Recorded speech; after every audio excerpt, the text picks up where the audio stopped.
जय जय श्री सीताराम। ओम नमो भगवते वासुदेवाय। ओम नमो नारायणाय। मैं पंडित मुकेश कुमार, पुजारी श्री बालाजी मंदिर, नहर कॉलोनी, रतिया, फतेहाबाद, हरियाणा से। आइए आज हम सभी मिलकर के आषाढ़ मास के कृष्ण पक्ष की एकादशी के बारे में जानते हैं। इस एकादशी का क्या नाम है और व्रत करने वाले को किस फल की प्राप्ति होती है। एक बार अर्जुन भगवान श्री कृष्ण से पूछते हैं कि हे जनार्दन, हे वासुदेव, मैंने आपसे ज्येष्ठ मास के शुक्ल पक्ष की निर्जला एकादशी की कथा सुन करके बड़ा आनंद आया। अब आप कृपा करके मेरे को आषाढ़ मास की कृष्ण पक्ष की एकादशी की कथा सुनाइए। इस एकादशी का क्या नाम है, क्या महात्म्य है, सो हे प्रभु सब वर्णन करके विस्तार से मेरे को आप बताइए। यह सुनकर के भगवान श्री कृष्ण अर्जुन से कहते हैं कि हे कुंती नंदन, हे अर्जुन, आषाढ़ मास के कृष्ण पक्ष की एकादशी का नाम योगिनी है।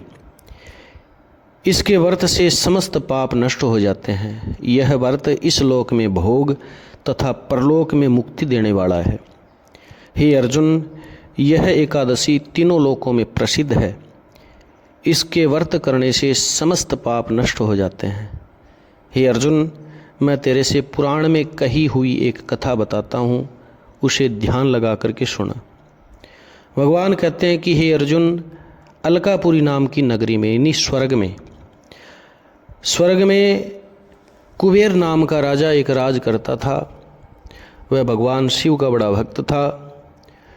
उसकी पूजा करने के लिए एक माली नियुक्त किया हुआ था। उस माली का नाम था हेममाली, जो रोजाना कुबेर के लिए पुष्प लेके आया करता था भगवान पूजा करने के लिए भगवान की।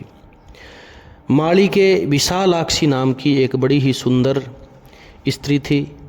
एक दिन वह मानसरोवर से पुष्प लेकर के आया भगवान शिव की पूजा के लिए, राजा के लिए। लेकिन कामासक्त होने के कारण वह अपनी सुंदर स्त्री के साथ रमन करने में लग गया।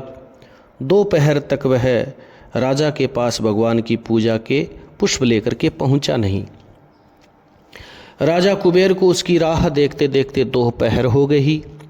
तो राजा ने क्रोधपूर्वक अपने सेवकों को, अपने सिपाहियों को आज्ञा दी कि तुम लोग जाकर के हेममाली का पता लगाओ कि वह अभी तक पुष्प लेकर के क्यों नहीं आया।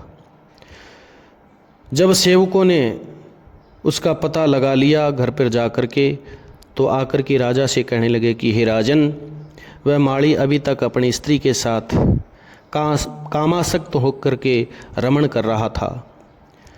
सेवकों की इस बात को सुनकर के राजा कुबेर को बड़ा क्रोध आया और कुबेर ने हेममाली को लाने के लिए आज्ञा दी अपने सिपाहियों को। तो डर से कांपता हुआ हेममाली राजा कुबेर के पास उपस्थित हुआ। उसे देख करके राजा कुबेर को अत्यंत क्रोध आया, भयानक क्रोध था। उनके होठ फड़फड़ा रहे थे, भ्रुकुटी उनकी तन गई। और राजा कुबेर ने हेममाली से कहा, अरे पापी, अरे नीच कामी, तूने मेरे परम पूजनीय ईश्वर भगवान शिव की पूजा का अनादर किया है। मैं तेरे को श्राप देता हूँ कि तू अपनी स्त्री का वियोग भोगेगा और मृत्यु लोक में जाकर के कोढ़ी हो जाएगा। राजा कुबेर के इस शाप से वह हेममाली नाम का माली उसी क्षण स्वर्ग से पृथ्वी पर गिर गया और गिरते ही कोढ़ी हो गया, शरीर में कोढ़ हो गई। उसकी स्त्री भी उसी समय उससे बिछड़ गई। मृत्यु लोक में आकर के महान दुख उन्होंने भोगे। परंतु भगवान की भक्ति के प्रभाव से उसकी बुद्धि मलिन नहीं हुई।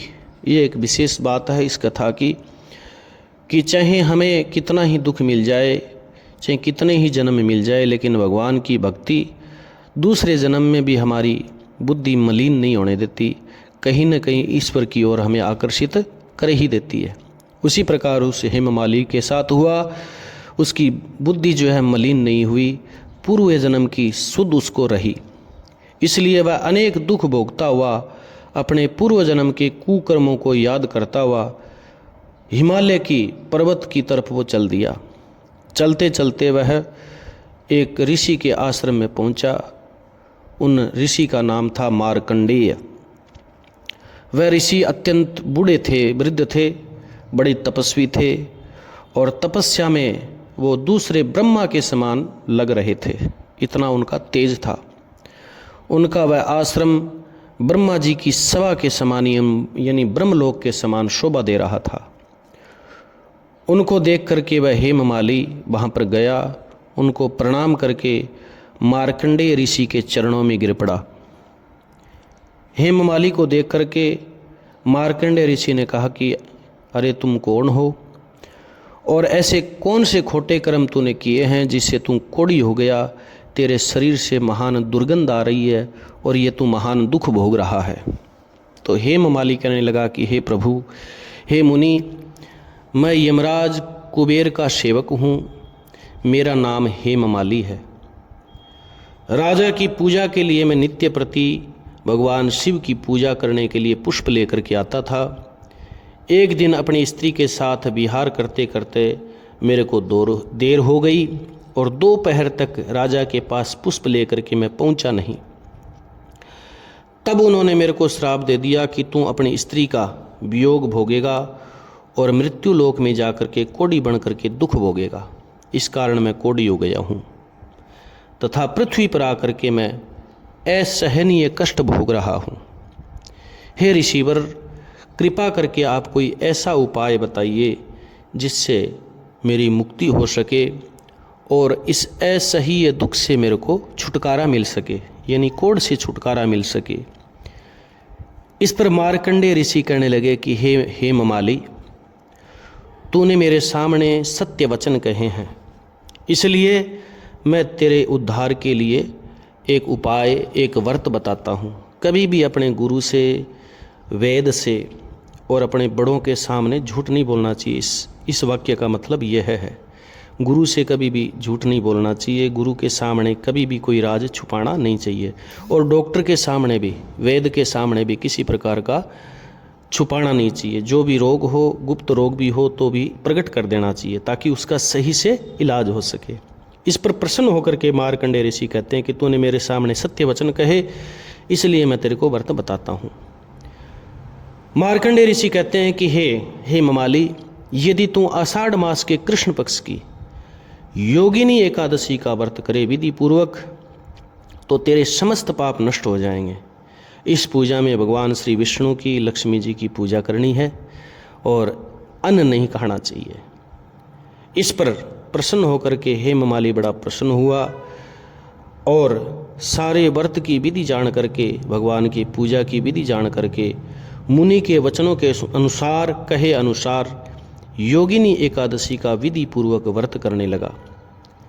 इसके प्रभाव से वह कुछ ही समय बाद फिर से कोढ़ से मुक्त होकर के अपने पुराने देवताओं के रूप में आ गया और अपनी स्त्री के साथ पुनः अलकापुरी में स्वर्ग में जाकर के विहार करने लग गया। भगवान श्री कृष्ण कहते हैं कि हे अर्जुन, इस योगिनी एकादशी का कथा का फल है 88,000 तपस्वी ब्राह्मणों को भोजन करने का, यानी कथा सुनने का ये फल है कि 88,000 तपस्वी ब्राह्मणों को भोजन कराने के फल के बराबर है। इसके व्रत से समस्त पाप नष्ट हो जाते हैं, अंत में मोक्ष प्राप्त करके भगवान का कृपा का अधिकारी बन जाता है और स्वर्ग का भागीदार बन जाता है। बोलिए श्री जय जय सीताराम। ओम नमो भगवते वासुदेवाय, ओम नमो नारायणाय। कथा सुनने के बाद में कथा को लाइक करें, शेयर करें, बेल आइकन दबाएं, सब्सक्राइब करें। इस कथा का सार यह है कि व्यक्ति को पूजा आदि धर्म कार्यों में आलस प्रमाद नहीं करना चाहिए, बल्कि मन को संयम में रख करके सदैव ईश्वर की, भगवान की सेवा में तत्पर रहना चाहिए। इस कलयुग में कोढ़ जैसे रोगों से मुक्ति पाने के लिए मनुष्य को आषाढ़ मास के कृष्ण पक्ष की योगिनी एकादशी का व्रत श्रद्धापूर्वक अवश्य करना चाहिए। बोलिए जय जय श्री सीताराम।